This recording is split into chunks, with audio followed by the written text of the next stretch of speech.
Canada's new Environment Minister isn't getting a warm welcome everywhere in the country. His own personal background and track record on these issues suggests somebody who is more of an absolutist than a pragmatist. Steven Guilbeault is facing questions about his activist past and the message his appointment sends.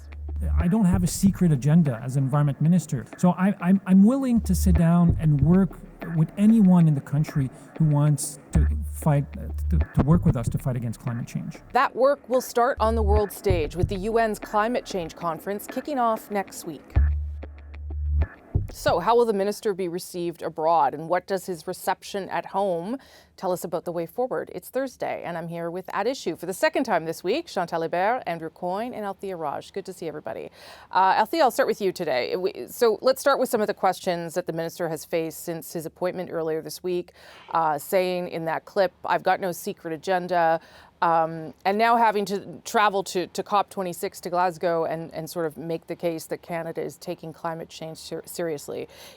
Is this already creating problems of baggage for him?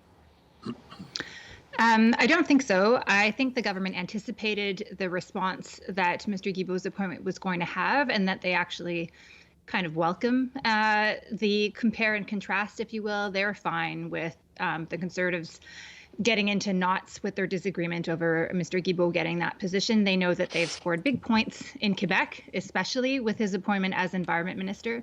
The other thing is he has no secret agenda because the government has been very transparent. Even Jonathan Wilkinson on Monday, when he was still Environment Minister, was talking about no more incremental change. The government recognizes that they need to go much further and much faster. And that is the mandate, even though we don't have the mandate letters yet, that Mr. Guilbeault has been given. So on the one hand, yes, it's true, the Conservatives and some in the more center-right media, if you will, like the coverage and the pictures of Mr. Guilbeault when he had scaled the CN Tower, yes. He has moved on from that. And if anything, we can say that yes, he's an environmentalist, but he's also a practical environmentalist. Yeah, those are the pictures that we showed there of him in an orange jumpsuit after doing that. Chantal, will the fact that he has this vast experience, this is his 20th COP, incredibly, will that help in any way Canada get past some of the criticisms that we still deal with from other countries about our own emissions?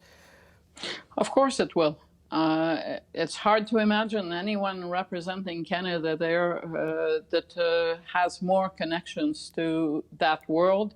And there will be some there who will think that Canada must have changed to appoint him as Environment Minister.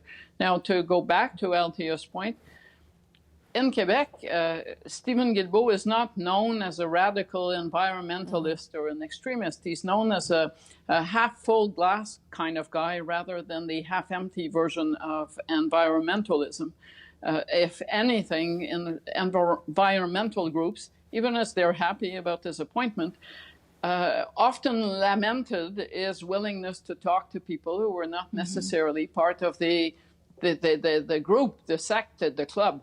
So, and then bottom line, and notwithstanding Jason Kenney's reaction, I think it's clear that the Conservatives have paid a higher price for not taking climate change seriously than the NDP, the Bloc, and the Liberals for doing the opposite.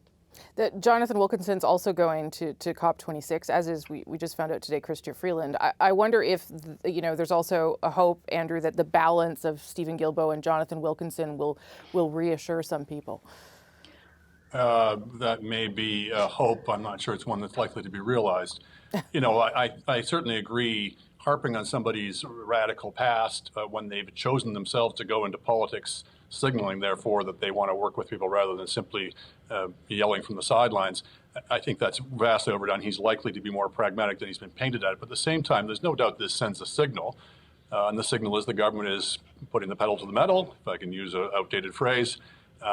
They are not going to be deterred by reaction in Quebec, in Alberta, I should say, and that's a Freudian slip. It's hard to imagine a federal government appointing someone who was as toxic to opinion in Quebec as Mr. Guilbeault is in Alberta, but they've only got 2 seats in Alberta and they don't much care, and 0 seats in Saskatchewan. It's a strange time, though. It's an interesting time to be having COP26, to be having these appointments, because, there's a bit of a crisis going on in the energy sector. Oil is now at $80, headed towards $100. There are shortages emerging around the world, and public opinion, which has been pretty strong in support of this until now. It'll be interesting to see if we get into a real energy crunch, whether that's sustainable. And at the same time, we may be able to reach our 2030 targets. We're a long way from them, but maybe with $170 a ton carbon price we can get there. But we're a long way on present policy from reaching net zero in 2050, and so frankly is the world. So this is a very nervy choice at a time, I think, of some uncertainty on that file. Is the point though to show, Althea, that the government has ambition, whether it can meet the targets as Andrew's suggesting or not, but just to demonstrate that they are willing to, as you said before, go quickly on this?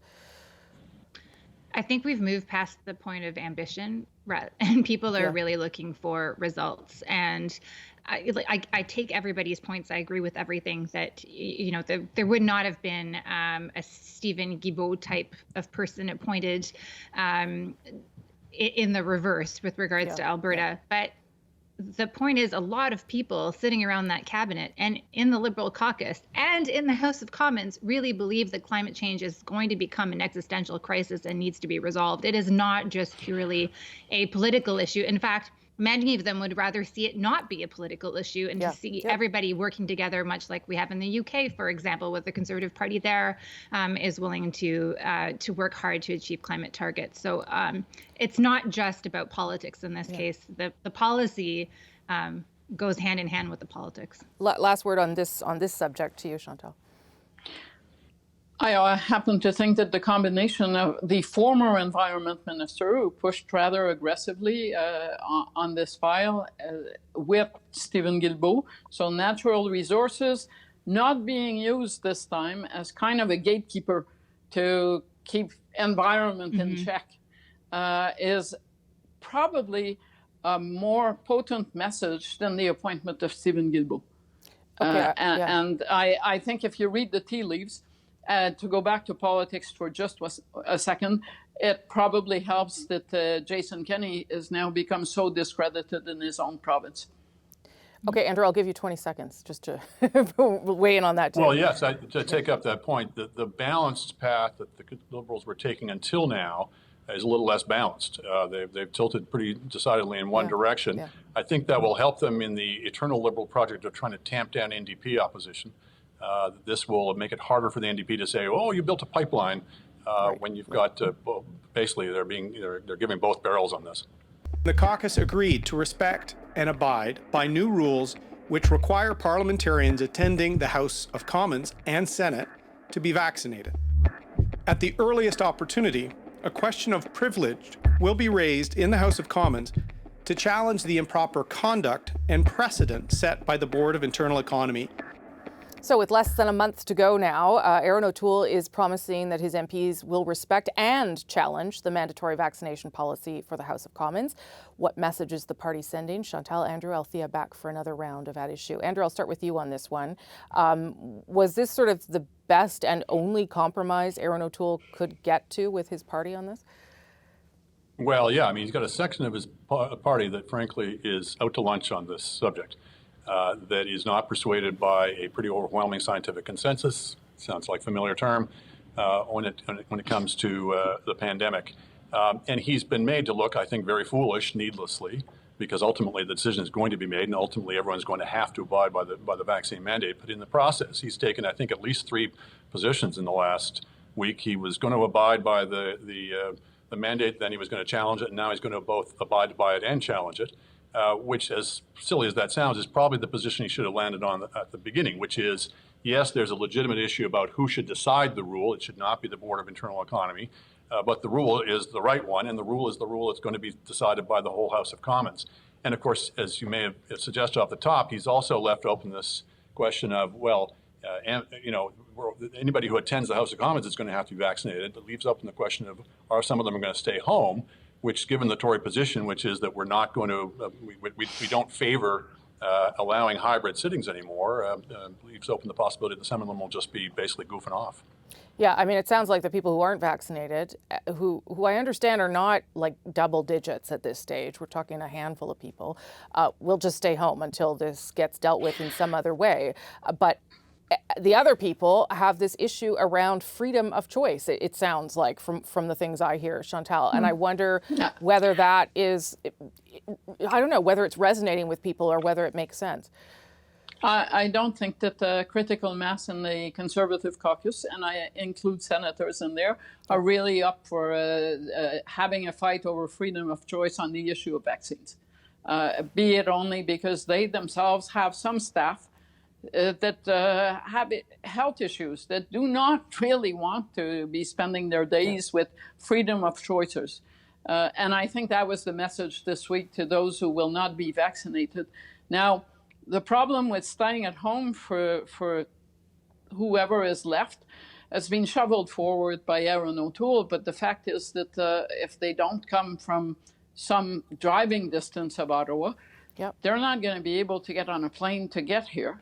That's right. And if they are in Ottawa and have driven, they're not going to be able to go into a restaurant to get food. Yeah. So it's a pretty dire life, freedom of choice being what it is. But I think that battle, the Conservatives walked away from it this week. Yeah, I mean, that is the point of vaccine mandates, is that you tighten the restrictions on people until they break down and say, well, I'm going to get it. Althea, how are you reading how this might play out, or how Mr. O'Toole handled it this week?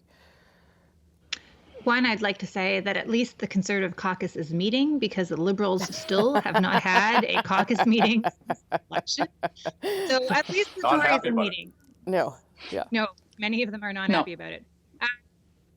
Mr. O'Toole doesn't seem to have learned the lessons of the election campaign. Like, yet again, this is like the same thing that we saw with conscience rights, that we saw with gun control. Yeah. It took him too long to land to this position.